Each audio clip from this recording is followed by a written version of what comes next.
Hi folks, Quill18 here, bringing you another audio commentary for League of Legends. This time I'm going to be playing as Morgana, the Fallen Angel. And I'm actually playing this game with a handful of viewers from the YouTube channel. So hi guys, thanks a lot for joining me. Let's have some fun here. I don't have a ton of experience with Morgana. I've played her a handful of times, but not much. I do like her. I do like support characters in general. I think they're pretty good. I like anyone with a skill shot, so, you know, Morgana makes me happy. You can see there I do sort of an exploratory shot with her skill shot. I do have the mech pendant, so I'm not too worried about running out of mana right away, so I figured it was worth doing that. Just to set the tone of, hey guys, you guys have to be terrified of me because I'm going to be grabbing you with Dark Binding all the time. I'm landing here with Akali. Well, Casero, who's playing as Akali, the brand new character. She seems like a lot of fun. I haven't played her yet, but I believe I'm definitely going to be giving her a shot. I'm not convinced she's going to be my sort of character exactly, but I think she's definitely worth trying out. So I'm going to do that as soon as I can.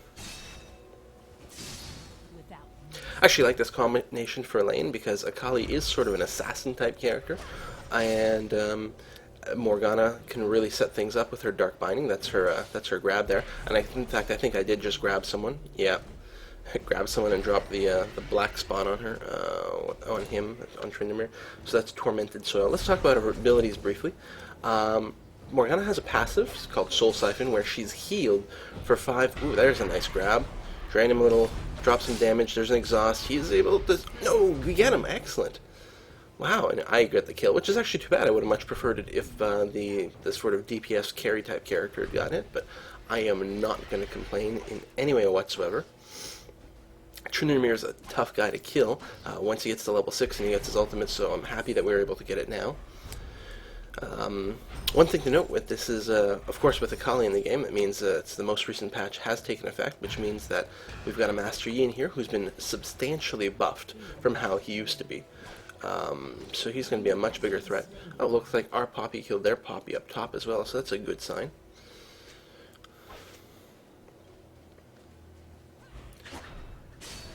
Alright, so her passive Soul Siphon heals her for 5% of any magic damage she deals. It's not totally significant, although it's quite nice, especially later on once you get your Tormented Soil leveled up and it's doing a good amount of AoE damage. It'll keep her topped off in the lane. But, you know, for the first few levels, it's not contributing a significant amount. Yeah, that Alpha Strike is so much faster now. Wow. I might be able to get a grab on Tryndamere. Her second ability is that Dark Binding, which is a skill shot that, once it lands, it roots your target in place and deals some damage over time.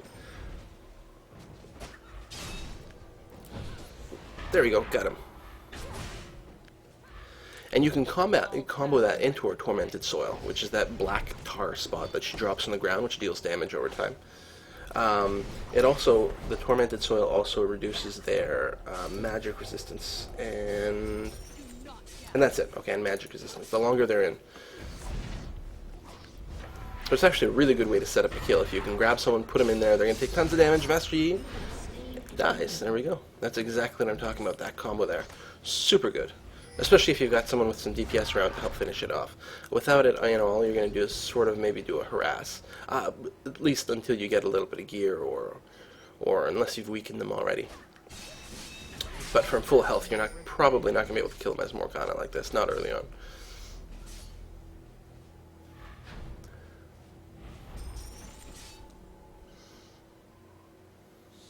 I'm a little low on mana here, especially because I've been using Tormented Soil to help us kill minions. I think I'm going to have to slow that down just a tad. I want to make sure that I always have enough for the combo. I did start with the Meki Pendant, as I've said, and I'm going to upgrade that into the Chalice of Harmony. Wow, we've killed Rise. We're going really good this game. I do grab him, although it's really hard. I'm not able to stay there because of the tower, but I do get a little bit of damage on Tryndamere. He's actually forced to use a healing potion, it looks like. It's a good sign. Am I going to be able to get another grab off? Nope, just missed. Where's Tryndamere? There he is. Now you can see here I'm using my Black Shield in response to them moving forward to get me. That Black Shield is your E ability. At this stage in the game, I actually don't realize that it only protects against magic damage. I assumed it was an absorption bubble that absorbed all damage. So You can tell, again, I'm a little bit new to Morgana, still not totally experienced with her. Oh, I noticed at this point middle is MIA, so I say, oh, maybe we should back off a little bit.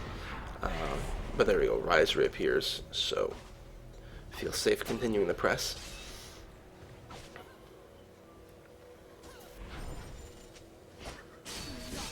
Our Poppy's complaining about some computer troubles. Apparently he's lagging really bad. That's unfortunate. That was a pretty bad dark binding. I don't think there was any way that I could conceivably have pulled off a grab there. I mean, like a lot of skill shots, like Blitzcrank's grab, it's the sort of thing... Wow, we have that Mundo. What a great start. And then Ash dies to the turret. Well, at least we don't give up a kill that way. That's nice. What am I saying? Oh yeah, like Blitzcrank's grab, it's the sort of thing you do want to throw it sometimes, even if you don't have a guaranteed grab. Oh, we lose another character. Okay, things are evening up a bit. Oh, I should have been talking about this thing here. We were out of position. We were, I think, a little too far ahead. And that goes really poorly.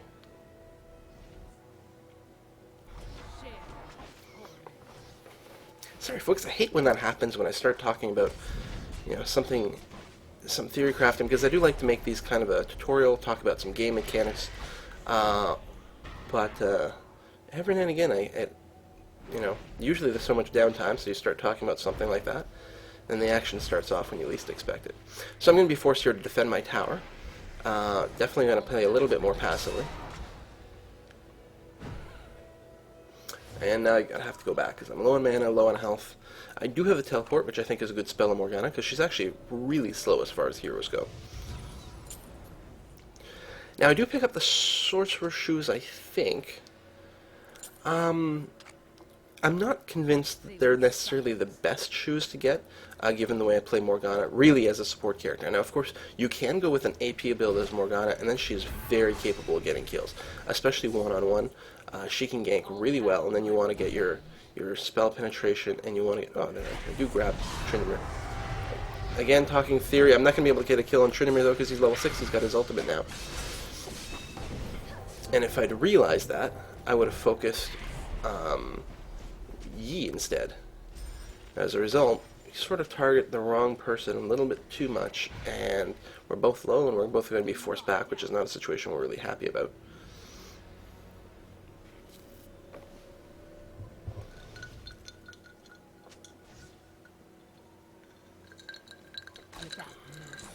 Just taking a drink of Coke here. Every time, just like that last game, or one of the more recent games, every time I start talking about theory crafting, the action starts. Okay, guys, slow down. Don't do anything cool. I want to finish my thoughts here. If you go as an AP build for Morgana, you can kill really well, in which case the Sorcerer's Shoes are definitely the best choice. But otherwise, as a support character, it's possible that I would have been better served by Boots of Swiftness, or, depending on the opposition, of course, maybe the Mercury's Treads. There's not that much CC on their team this time, so I'm not too worried. Plus, I do have the Black Shield. And again, still at this point in the game, I haven't realized that Black Shield only protects against magical effects. But once I do, then I realize, okay, so the Black Shield is a little bit like Sivir's Spell Shield. You put it up. Now, it does work differently. This absorbs a certain amount of damage and makes you immune to negative effects. So, for the next X seconds. So it's kind of like a Banshee Shield that can actually soak multiple spells, which is kind of cool. I have a feeling Tryndamere may still be in there. Yep. I do miss, but it was a good attempt. Oh, and the other thought that I never got to finish was, just like Blitzcrank, sometimes you want to do those wild Dark Bindings that may not have a chance to land, but when they do, they're like awesome. And as long as it doesn't mean that you run out of mana for the good opportunities. Doing a little bit of harassment on Tryndamere there. Yeah, he's so annoying with his ultimate. One of the ways to help counter it is to keep him low whenever possible, so that, you know, if you do engage, he'll be forced to use it pretty quickly, and maybe you can wait until it wears off. Or at the very least, get him low, harass him, then maybe try gank to force him to use his ultimate, and then try a second gank a little later on. Here I'm going to wrap around,